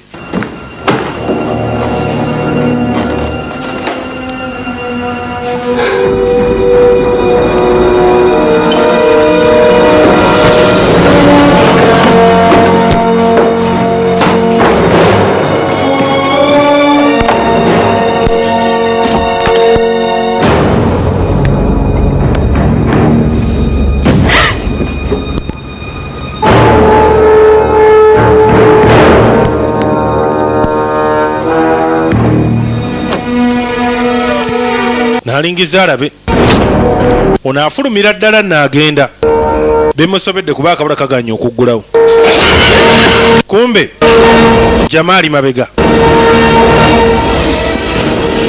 ate byamukubyekubye dda anywedde enjaga anywedde omwenge gwe biiki gubadde yala okunnemesa ssente wazira ono mutula bwati ku bbali kwe kulengera alengedde ettaala lya piki ate nga piki ya baddewe yali agimanyi n'asooka ddayo kaasa enda kutta ggwe n'agikateekako bw'alobera kade akala kaasalawo keerwanako nkakiraba nti obuzibu kajjiridde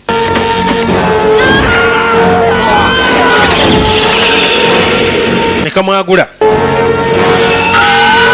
oli mu kona kono somezo kyavayo ne kigwa kumbona akagunda ekigala ky'emmundu kipisto baabali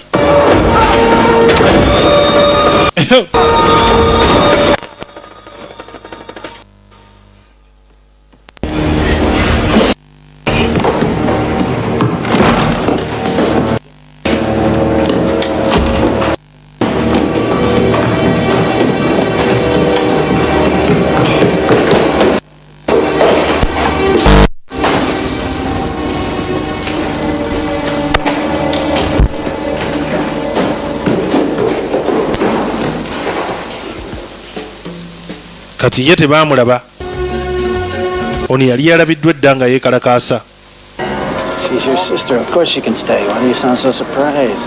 You refer to her as the Antichrist, Callum.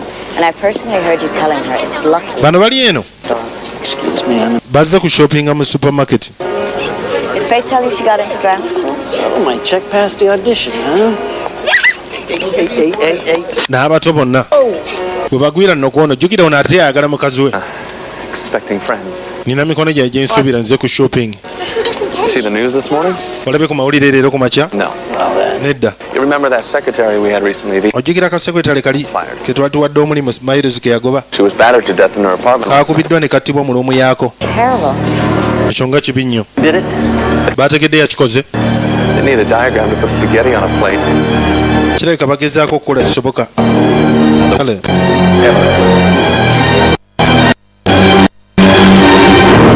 Shouting and screaming, and he kept hammering on the door, but she wouldn't let him in. I wouldn't have either. Have you seen him before? poliisi yajja ng'ebuuza akana akataano At first, some. nga yabadde ku lujjaawo ng'aleekaana wali omulabyeko He started sleeping out in the nga corner. yali atandise osula ng'abeerayo waabwe eyo najja n'asulaawo Like I said, he looked kind of. Do you know his name? omanyi erinnya lye Nathan. bamuyita Nathan Corrigan. Nathan Cogan He's been sniffing around Sophie for a while now. abadde alemedde ku sofi okumala He ebbanga never wanted anything to do with him. ono egayi yamuggyako ebimuli yali akwana kali kaddeemu akalala kattanya It's done. Doesn't surprise me at all. namulaba era neneeraliikiramu kati linya omulimu yagumaze akomyewo mu ggeto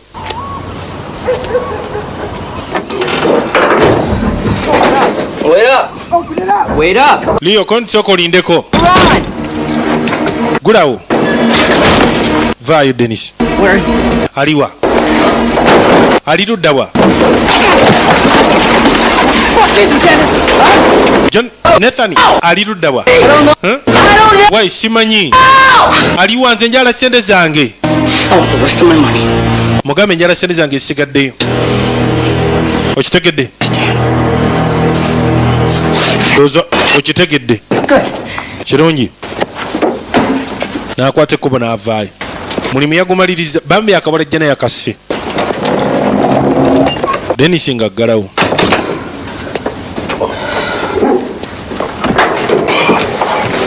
Ono yamulira naye yali yeekwese ng'akimanyi biyinza obutaba birungi. Kati nno obuzibu we buli. Waliwo omulambo. Tosobola kugenda mu maaso nakola kino kwekweka. Why don't you tell Atuyagala nkole ki? Crane is and let him get on with it? Lwaki omubuulira Crane gyali? For killing Sophie, that's why. Ne biggwa. Right. Crane ajja kulowooza nze nakoze. What do we do about this? Ki kyogenda kukola ku kino? I got her killed, man.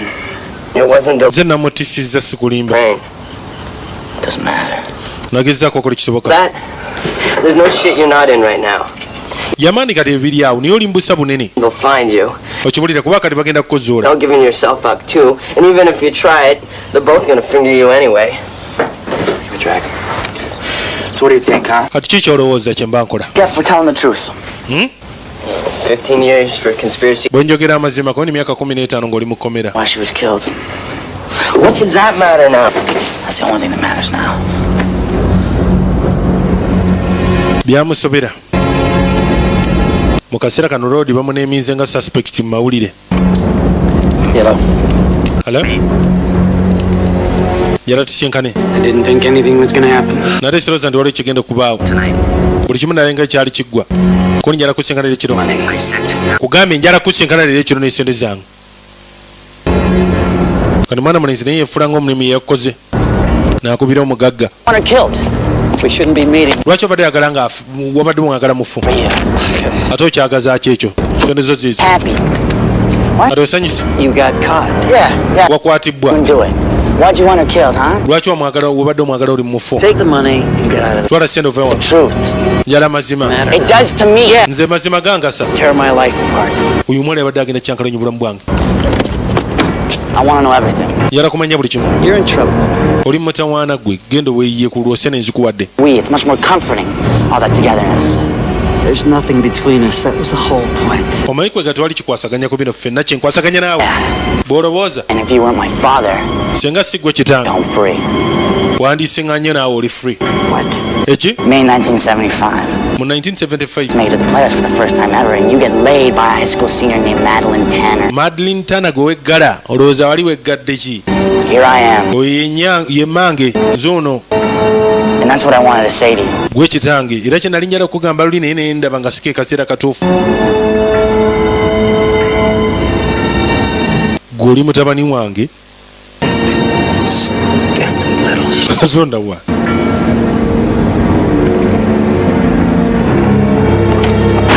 Kale weeraba. N'agisimbula n'agenda.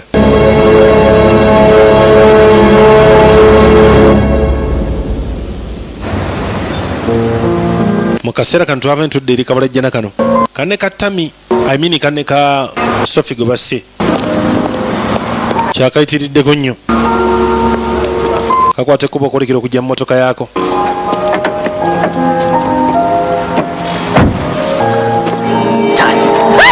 Tanya. Kumbe mwali. Tanya. Wait. Listen to me. Teka manyoni mutemu kondi saakikoze njikiriza. Listen to me. Puliriza.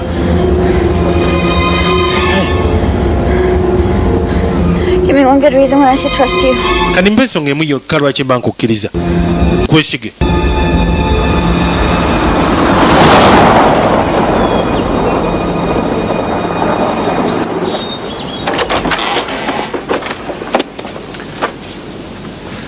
Let's celebrate. Right. Celebrating? Anything in particular? Waliwo kye tucelebratingirako? akutte kuba okolekera kujja badewe takimanyi ndi badewe naamweggalira omukazi It is surprising it doesn't happen more often.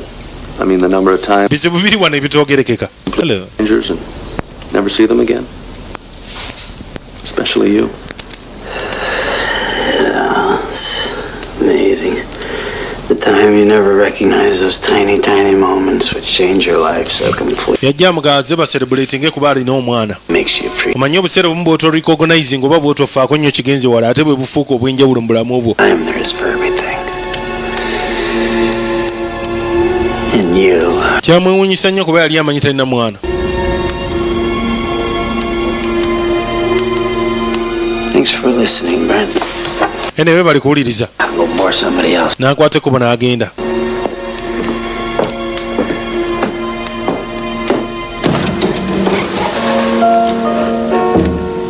Kawala kakwata mwana mulenzi ne kamuleeta. Mwana mulenzi ng'amaze okukanyonnyola.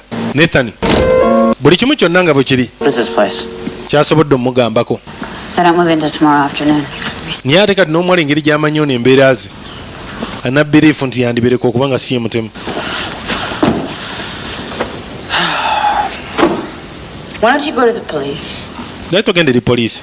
My prints all over the apartment. Prints zange zijjudde mu apaatimenti yamu. Okiwulira? Cars. I told you. N'agamba. I don't trust them. Oh, so you don't trust them, but I have to trust you. Sibeesiga aba poliisi. Scared, Nick. Mbutuufu ntiddemu.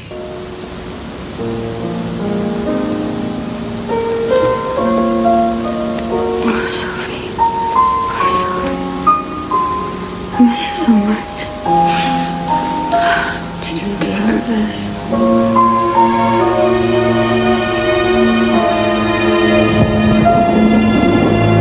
I never would have worked between you. Anyway, your timing was off. She'd just broken up with someone. And she was getting over that and lost her job. And before that, Ani omanyi munaye Sophie yali agobeddwa ku mulimu. Tanya? Kati before ebyo nga tekinnabaawo okumugoba ku mulimu. Eki? what was his name? Someone from the office, a lawyer. Waliwo gayi yamuleepinga. She didn't think that Abadde n'ebizibuzibu mu ngeri ye. police. Naye teyasobola kugenda ku poliisi. Kati nno ensonga n'agimanya. You're not telling me the whole truth. Oleka gwe tombulidde mazima gonna by'otoŋŋamba. I know that you didn't kill Sophie, Manyi tewatta Sophie oba tiwamusi. but you're not telling me everything. Naye era otombuulira buli kimu onna by'otombuulira. I don't want to see you get him till you do. Saagala kuddamu kulaba okunyanga omaze kumbuulira mazima gonna.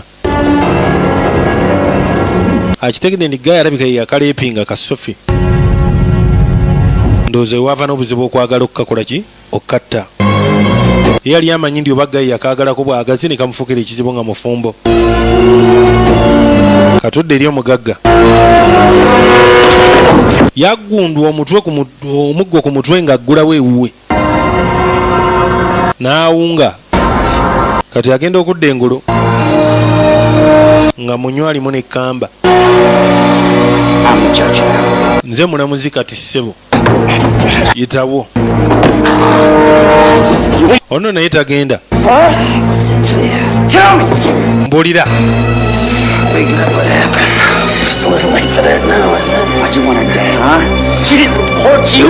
Teyakulumye kati lwaki wali omwagala nga mufu?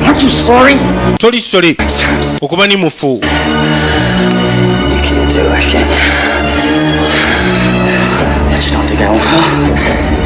You think I won't, huh? You think I care anymore? Ozanfaayo. Yamusukuma. Omugwa nno nga tagusibye n'asooka muggonda buggonzi ku madaala.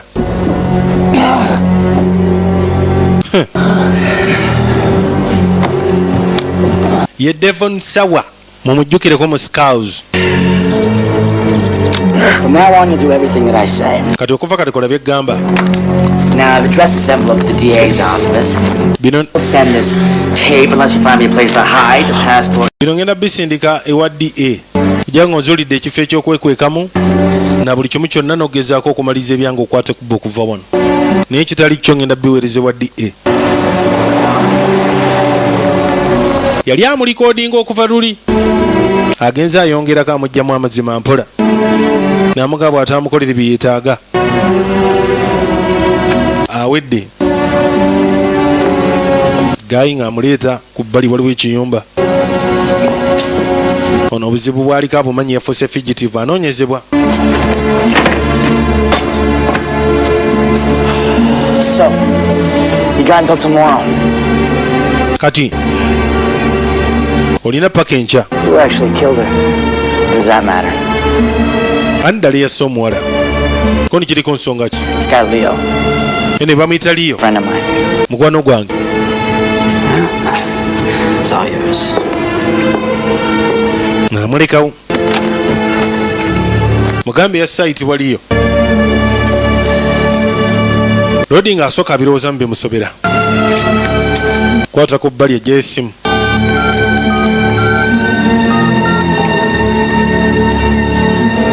Abaako gy'agiwulugumya. Doesn't it bother you at all? Look, I feel as bad about it as you do. Tekikusumbwa kino. Worth it anymore. Akubira mukwano gwe. Ndowooza ku buzibu afunye naye mukwano gwe essimu yagijjeko olw'ensonga ndi ayenda ku mukazi wa mukwano gwe He needs me at the moment. oba mukoomugagga mu nnyini. Of course, you never do with him, but he does. Bali wano so balina mu kunyumya ku Sseruganda Koram. Katukumbe Koram asazeewo engeri gyakubya essimu nga teyiyitamu n'asalawo akwate kuba akole ki ajjeyo ewa baddeewe amubuuze oba amubuulire ku bizibu by'alina. Naye ekyasooka omumala enviri ku mutwe ndi emmotoka y'omukyala yali epaakinze. Neyeekengeramu motoka ya mukazi wange ekola ki wano? Yali yandigenze ku luggi direct n'asooka ajja nga yeetoola mpola ate nga bamanyi ennyumba z'abazungu ndabirwamu all the way ng'asooka alengera n'abakyala ayina ate yeesibye ettabulo ali muli mu nnyumba erina atambula dde nadde eri bulijjo amugamba agenda kulaba shirinki oba musawo alengera ne kabbadeeke ezihaaga zifuuse zihaaga n'amakiisa okwo naye abakazi baagala kiye kyamuggwa nako kuba ekyamutuukako kiringa ekyagwa ku musa. Ate omwana mulenzi engeri gyali aguluba ennaku eziwera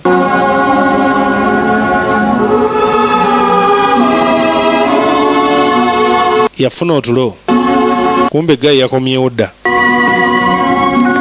yalaba mukazi we n'atanyega n'avaayo kati nadde ewoono ng'amaze okwebaka bulungi nnyo gye yamuleese naye kwegamba amufiiringiramu kuba mutabani we naye ate ono olwedde amulinako obukakafu obuyinza omuleetera obuzibu.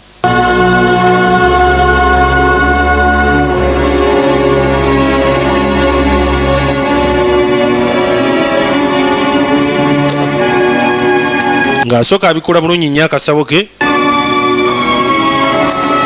ng'ajjamu ebbaasa.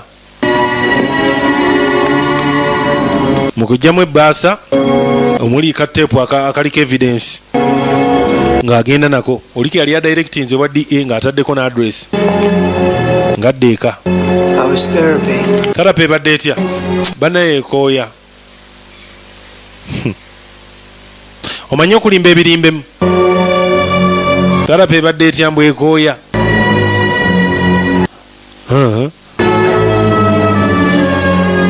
Kyakola ng'akwata ekkubo ng'ajja tudda ku bbali. Dennis alengerwa. Dennis jjukira emukwano gwani?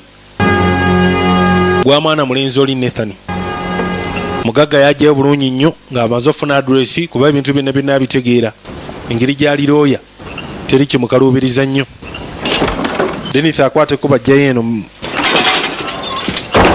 mu ghetto zaabwe. Maybe I should introduce myself. Oba neeyanjuleyo. I'm Nathan's father. Nze taata wa Nathan. Who's Leo? Leo yani? I want to know where Nathan is. Jala kumanya Nathan gyali. He's safe. Nathan ali safe. If you want him to stay that way, bw'oba yagala sigale bw'ati find Leo. mbuli ajja esobola osanga Leo. I heard he was looking for you. Leo nasembeyo okumanya ng'anoonya gwe. anabagaya bamulika bamunoonya obubi naye Easy. He said to disappear, you know. ayagala kubulawo. Who are after him. Okitegeera? You can get him the message. Kati mutaasa okunnoonya omugamba nsinkane ku woteeri nga mu adresi gy'aba musinkana liyo naye teyalwawo ng'akwata kuba kolekera genda sinkana mugagga. Allo waggule.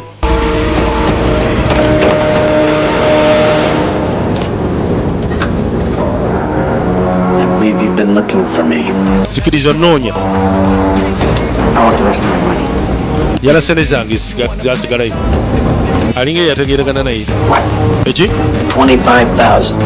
Ebiri kitundu nagiwadde. You had an arrangement. Twakola entegeeragana nga ngikoze ne Nathan nazimuwadde. Kwe nedda. Ngenda mutta. Nze nkubuulidde. I think he understands about business. Ngenda mutta. Just talk to him yourself. You know where he is. Omanyi waali?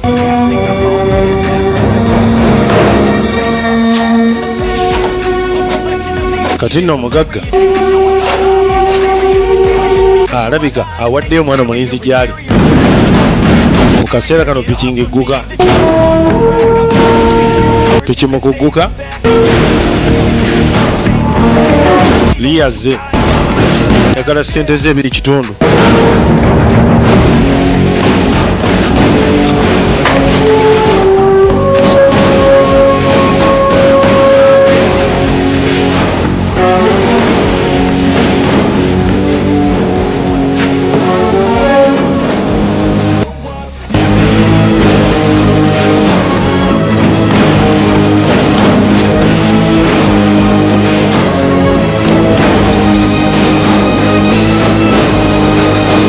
Ali muno gwe ssebo sente zange nno baamusula mu shiti ndowooza ekyasinza okubeerayo yagwa mu bamubanja. Seems I'm not the only one that wants you dead. Kirabika sinze nzekka akwagala ng'oli mufu. The guy that told me to wait here for you. Gayi yaŋŋambye nkulinde wano. I'd be interested to know. Well, ate okuba naye akwagala oli mufu nnyo. Kirabika mutaka omugagga yaseetinga liyo ng'amaze okitegeera oli amugambe ndi waliwo abamuyigga. Ndowooza n'abakontakitinga n'abagamba mulinde bweti saabwe ziti ajja kubazze. Liyo naye olwabuuza nti mwana mulenzi Nathan aliwa baamulagirira ate wali bamubanja. Kati yabuuka ku flying pan yagwa mu muliro. Bwe batyo nga bakwata kubo nga bavaayo ate bano okumanya balo kyafu bamumaliriza bumaliriza. Bwe bakiraba nti kirabika tagenda basasula.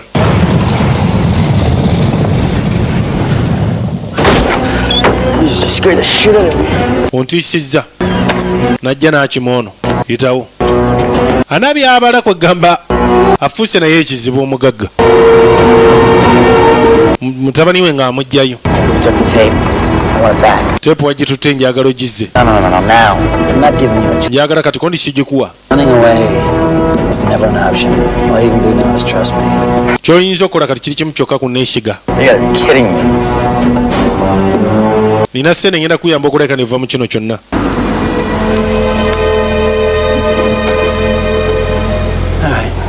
Okay. Tobaako kyoyogera kwate kuba ogende wali omusajja agenda okutwala. Across the bridge to the plaza. When a phone rings, answer it. Gwe simu bwevuga giddemu okibulira naye tobaako kyoyogera oba kyonyega.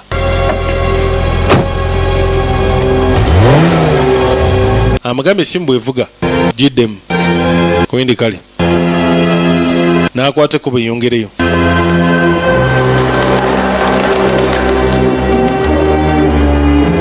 Wakati Gayi yalabye obuzibu bulimu bwonna ye ne mutabani we. Kale akola ekisoboka okuleka neyamba mutabani we. Odi aba atambula bw'ati ng'essimu agiwulira evuga.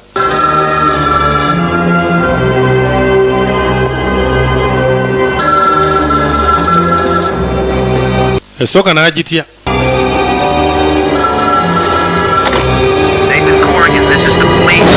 Nathan eno poliisi. Todduka. mikono ku mutwe waggulu bane nga poliisi emwetoolodde wano yaga kino nga kikulu.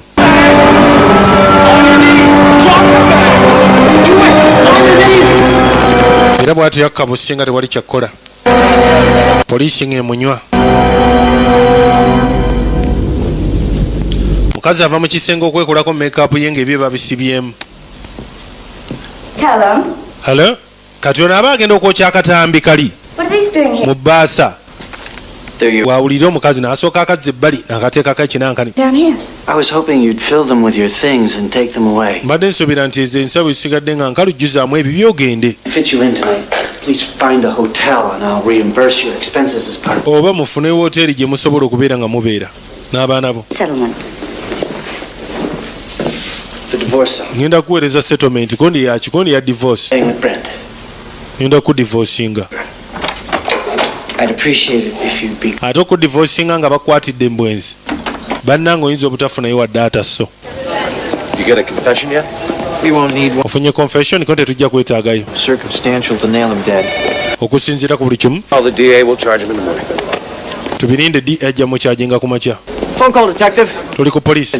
Kano says he can identify the real killers. Gaya agamba asobola okunnyonnyola omutuufu w'omusi.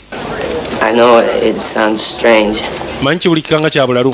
Dennis azze. The photo that Nathan brought back of Sophie. Nathan ekifaananyi kye yaleeta ekya Sophie. The moment Leo saw it, he was just obsessed. Mu biseera Leo bwe yakirabako ye yali obsessed. Talking about her. Ng'ayogera ku ye agamba omulimu agenda kukola. He was going to meet this girl. Yali agenda kisinkana omuwala ono. And that she was too good for Nathan. And that how romantic and perfect it was going to be when he met her for the first time. Kati ate Nathan yali agamba agenda kubeera he was totally unreal. Romantic thing. Ne muwala jjana. I don't know. Simanyi. I think he was going really weird. Ndowooza. He had a lot of trouble and Leo ye yalina emizawaana abadde n'ebizibu bingi bingi. Losing the story. Lindako bw'otandikawo story ogenda kuba ogitta. This. Buli kimu njala okyogere nga bwe gambye. Over it and over. Ono tali ku poliisi wazira atendekebwa ate. Again. Kafulu. Kikyalina okukola. Why didn't you tell us all this before? Lwaki watugambye ku bino mu kusooka? The stuff, the gun and the photo. Kwe gamba emmondo. And I realized what he had done. Ng'amaze omutendeka. I was scared. Ambuulidde buli kimu kyonna. I was really scared. Gaye ndowooza n'alyoka akubira poliisi abannyonnyole nti amanyi omutemu ddala. He would have killed me. Nali nti aliyo nga manyi ajja kunzita. And anyway, he was a friend. Ate naye yali mukwano gwange ng'oggyeko Seemed right.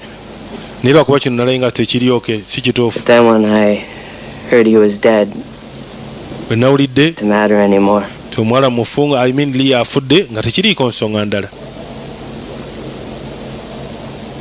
Leo Kilpatrick. Leo Kilpatrick. Possession G. Bagenda okebera ku Leo nga likodi ye. Bother you with the Simple evaluations. They're taller than my son. Forensics say the killer was almost certainly Kilpatrick, not Corrigan. Era bakafulu bagamba nti ayinza okuba ono ye musi. Plus finger. Ba okebera ku blood type ye na bikimu nga blood gye basinkanye ku muwala jjana mu njala ze. Kilpatrick's motorcycle outside the. Ate nga ne pikipiki y'omuvubuka ono yapakingako wabweru w'emmotoka y'omuwala. What did Tacoma PD say about the explosion? Bwe yasiŋŋaanibwa. Killing drug related, they weren't surprised. Kwe kati tekissurprisinga nnyo. It's all too neat. Yeah, well. Okusinziira ku buli kimu kirabika omwana mulenzi ono gwe tulina si ye musi. Ono yafudde ye mutemu. Shall we get an extension or let him go? Era kye tulina okukola muta. Corrigan. Kadengera omusajja oli looya bw'apanga buli kimu kyonna. Ono yali akyali ku bbali. Baamuta. Bwe bagenda okurealizinga okusinziira oli story gye yaleeta. Ne evidence gye balina nga bimaakinga. Ono butereevu baalina muta. Kati olaba omusajja oli bw'agenda apanga buli kimu kyonna ng'omusango tegumusinze mu ngeri y'omu endala yonna. Ono yennyini yamukwasa ate amuggyeeyo. Ne badde we yali azze. Omusango ogugenze ku mutemu yennyini yasse. Wazira ng'ate ali guilty ye muntu apanga byonna. Ne taata ono yajja ono w'ekiwaani.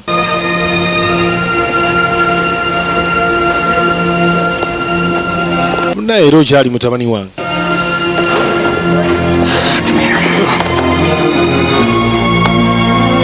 Sorry. yamugamba sorry. We'll go home now. Actually, Ma, I gotta go talk to someone first. Tugende kati ko nkyalina omuntu gwe nnosooka okwogera naye. Daddy? Yalumba akawala kano n'akabuulira buli kimu kyonna nga bwe kyali. Kyekyo. I could have you sent away, you know. You, Dennis Green, all of you. Suppose you just expect me to forgive you. Kino kiba kindeetera okusonyiwa. I don't know if I forgive myself. Simanyi oba nze nsobola okwesonyiwa. Omuwala yafa ebintu by'ekisiru. You said you wouldn't see me again unless I told you the truth.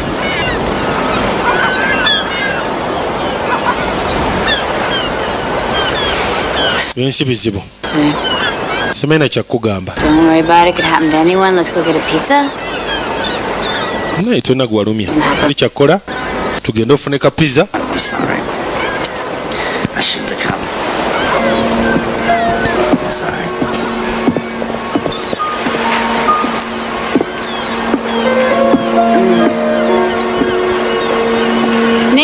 Nathan? Maybe you should give me your phone number. Oba mpe essimu yo. You know, in case I want to call you later and... In case omanyi njala okukubira edda nakkubirako. Kiraba otya? There are a few crimes. Okay. Than that of rape. And you've tuddeewo omulamuzi agamba nti waliwo emisango emitono egibeerawo naye omusango kukwatagana ne reepu. I hope that 10 years in prison. Ndowooza emyaka 10 gijja kukolera mu kkomera. Take him away. Mumugjeewo. Banaye ne bamuleetera omusango wa reepu alinga ataleepingangako. It's me. Tudde eno. Message. I wanted to call, really. Mutabani we yasooka okuba. And to ask you a question. Nakubye kubuuza. You gotta be able to live with yourself. Wapanze otya kino? Message eddako. I sentence you to life. Hi, it's me. Nze mukazi we. Instructions. I'm at my mother's. Nakoze buli kimu nagenze wa mmange. Anyway, there's food in the fridge. Nakulekedde emmere mu fridge. But I mailed that letter on your desk. N'ebirala bye weetaaga. DA's office. Naye ebbaasa gye weerabira wali nagitutte wa DA.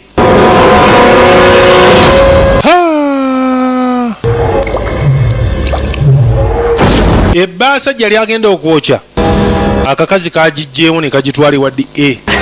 Yawulira ate ng'afanaga naye bannaaye. Yeewuunya n'engeri gye yagyerabira bannaaye. Jjukira akazi era ke kagimwerabiza. Kati nno kagikutte ne kagitwala ewa DA. Engeri gyali akagobye mu bufumbo ng'akagaye takawa wadde ataso. Ennugu n'ekatta. Bwe kaabiwuliramu kagitwala wa DA era poliisi yajja. Laba bw'abeera guilty ku nkomere ya byonna nga buli kimu yali akizannye mu ngeri gye kigwanira. Ekyebuuzibwa omusanga aguwona oba aguwoza n'aguyitako kuba kirabika si musajja mwangu okusinziira ku bukimu bwe yali akipanze. Naye ebyo birabika bunaaba lugero lulala. Kabaka Cunga bulijjo ne kopito okkirizibwa kujjako n'agamba obusinkana ku digito abadde Bill Pal